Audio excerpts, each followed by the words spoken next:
Bonjour à tous. Alors aujourd'hui, une petite séquence au sujet de cultiver son temps de vie, c'est-à-dire avoir conscience donc que son temps est limité, que le temps est notre bien le plus précieux et cultiver en fait chaque minute, chaque seconde pour se l'approprier. Plutôt que de se faire euh, vampiriser, plutôt que de se faire voler son temps, plutôt que de avoir l'impression, sous couvert de se reposer, en fait, d'être distrait, et donc de se faire dérober son temps. Voilà, c'était le sujet que j'avais envie d'aborder. Alors, pourquoi? Parce que moi, j'observe beaucoup de personnes qui, sous couvert de fêtes, parce que c'est très social, parce que il faut avoir du fun, parce que en pensant cultiver la joie, finalement, vont beaucoup s'égarer avec plein de distractions. Que ce soit donc des sorties, des rendez-vous avec des amis, alors que ça n'apporte absolument aucune plus-value, qu'il y a absolument aucune valeur ajoutée, et sur le plan du bien-être et sur le plan énergétique. Après, donc, je dis pas, il y a certaines rencontres ou certaines voilà, sorties qui peuvent être très enrichissantes, très nourrissantes, mais la plupart du temps, parfois on peut être amené, quand on n'est pas véritablement encore en conscience, à avoir du mal à refuser chaque invitation qui se présente. Et j'ai observé que finalement, il y a beaucoup de personnes en fait qui vont vous utiliser pour s'occuper, ou soit parce qu'elles sont dépendantes, plus ou moins affectives, elles n'ont pas envie de faire les choses seules, ou elles sont pas très motivées. Elles vont vous insérer en fait dans leur programme, dans leur vie, dans leurs activités. Et là, à ce moment-là,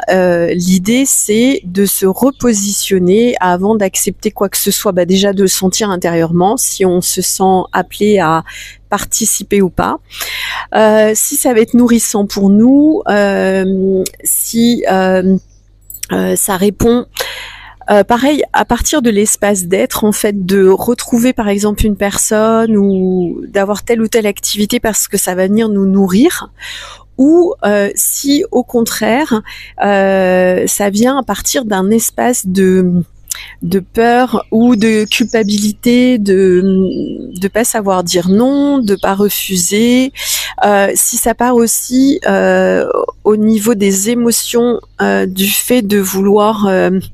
fuir la réalité, de remplir son agenda avec plein de sorties, plein d'activités différentes, surtout en été. Il y a beaucoup de stress. Moi, j'ai la chance de plus connaître ça maintenant que j'ai plus véritablement ni de vacances, ni de jours de travail, que tout est mixé, et tout est mixé en plus grâce au voyage, grâce au nomadisme.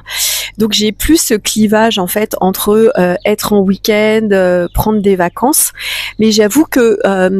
auparavant, quand j'étais à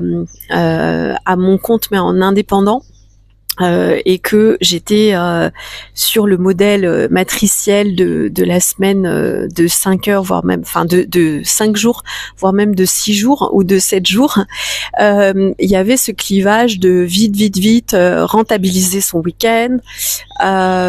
profiter au maximum, donc des fois faire n'importe quoi avec n'importe qui juste pour remplir, avoir quelque chose à avoir à dire auprès de ses collègues de travail. Ou pouvoir se justifier intérieurement d'avoir fait quelque chose de sa vie. Et toutes ces distractions, en fait, pour moi, là maintenant, j'observe ça avec beaucoup de recul en me disant, c'est pas forcément bon pour nous, dans le sens où pareil, ça va venir nourrir en fait un sentiment de vide, un sentiment de manque, mais ça va pas forcément venir nous renseigner, nous informer sur Qu'est-ce que je désire vraiment par-dessus tout être? Qu'est-ce que je désire véritablement faire? Qu'est-ce qui me met en joie profonde? Qu'est-ce qui me met en action de façon naturelle, de façon fluide, de façon enjouée? Et qu'est-ce qui vient nourrir mon être, hein? Bon, d'autres personnes diraient qu'est-ce qui vient nourrir mon âme. Je préfère parler d'être, mais bon, c'est ok aussi d'aborder ça sous le plan de l'âme. Et voilà, donc l'invitation, c'est de bien faire la distinction entre des activités sociales qui sont imposées plus ou moins justement par la société, par la matrice, par les autres, les desiderata des autres, et finalement parfois parce que on n'est pas encore en capacité de savoir refuser ou de dire non, on va se laisser alpaguer, ou alors parce que on n'a pas une idée précise de ce qu'on a envie de faire, on va préférer faire quelque chose plutôt qu'à la rigueur rester avec soi-même, voire même s'ennuyer. Et je rappelle aussi que l'ennui peut être quelque chose de très très très intéressant aussi à vivre en fait, qui va nous permettre justement de nous retrouver en présence, de passer du temps avec nous, du temps qui va être du temps de ressourcement, de repos véritable, qui va nous permettre de clarifier nos pensées, de prendre du temps aussi pour absorber toutes nos émotions de la semaine, pour pouvoir clarifier ça. Donc pour moi, c'est un temps qui est vraiment essentiel. Et maintenant, et d'ailleurs depuis de nombreuses années, je fais le choix en conscience de préférer passer du temps seul avec moi-même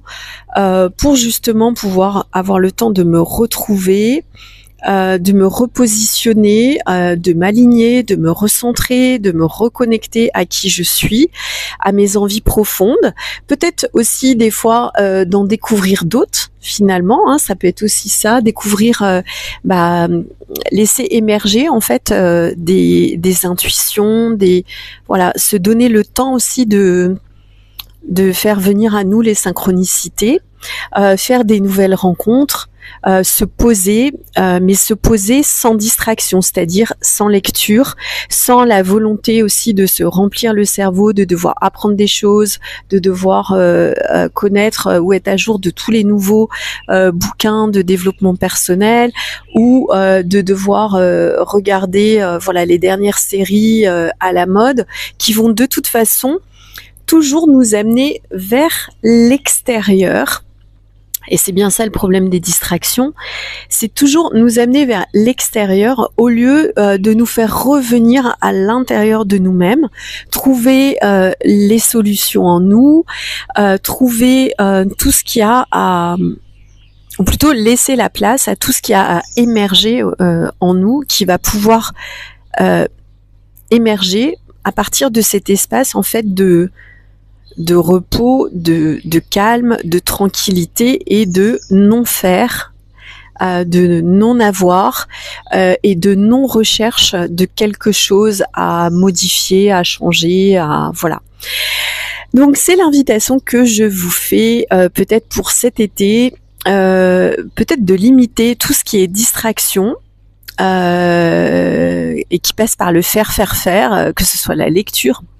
la télé, les vidéos,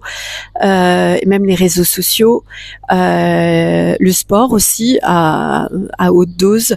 voilà l'idée de faire et plutôt de se poser sans aucun but, sans aucun objectif. Donc en général, bien sûr, le mental et l'ego détestent cela, ne supportent pas cela.